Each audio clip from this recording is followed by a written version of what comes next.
আসসালামু আলাইকুম। টাকায় ৫টি ও ৬টি হিসাবে সমান সংখ্যক পেয়ারা কিনে টাকায় ৫টি করে বিক্রয় করলে শতকরা কত লাভ বা ক্ষতি হবে? এইটা সমাধান করার জন্য আমরা একটা সূত্র ব্যবহার করব। সেটি হচ্ছে, যেহেতু দুই ধরনের ক্রয় করতেছি, সেহেতু আমরা 2 ইনটু ক্রয়কৃত সংখ্যার গুণফল ডিভাইডেড বাই বিক্রয়কৃত সংখ্যা ইনটু ক্রয়কৃত সংখ্যার যোগফল বিয়োগ ১ গুণ 100%। এভাবে করলেই আমাদের শতকরা কত লাভ বা ক্ষতি চলে আসবে।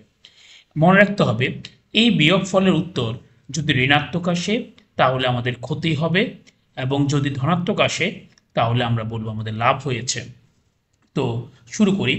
2 ইন্টু ক্রয়কৃত সংখ্যার গুণফল 5 এবং 6 গুণ করলে হবে 5 6 30 ডিভাইডেড বাই 5 হচ্ছে বিক্রয়ের সংখ্যা, 5টি করে বিক্রয় করেছি, ইন্টু আমাদের কয়েকটি সংখ্যা যোগফল 5 এবং 6 যোগ করলে হবে 11 বিয়োগ 1।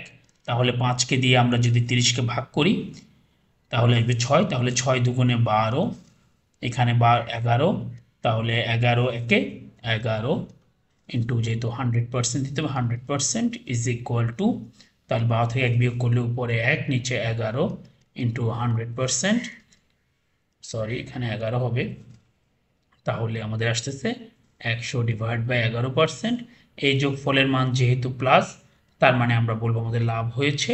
লাভ হয়েছে 11-এর মধ্যে 9 11 99, তাহলে এখানে হবে 9 সমস্ত 11/1%। এটা হচ্ছে আমাদের লাভ, এটা হচ্ছে আমাদের উত্তর। আশা করি বুঝতে পেরেছো। যদি বুঝতে পারো তবে এই প্রশ্নের উত্তর কত হবে কমেন্ট বক্সে জানাও। ধন্যবাদ। আল্লাহ হাফেজ। আসসালামু আলাইকুম।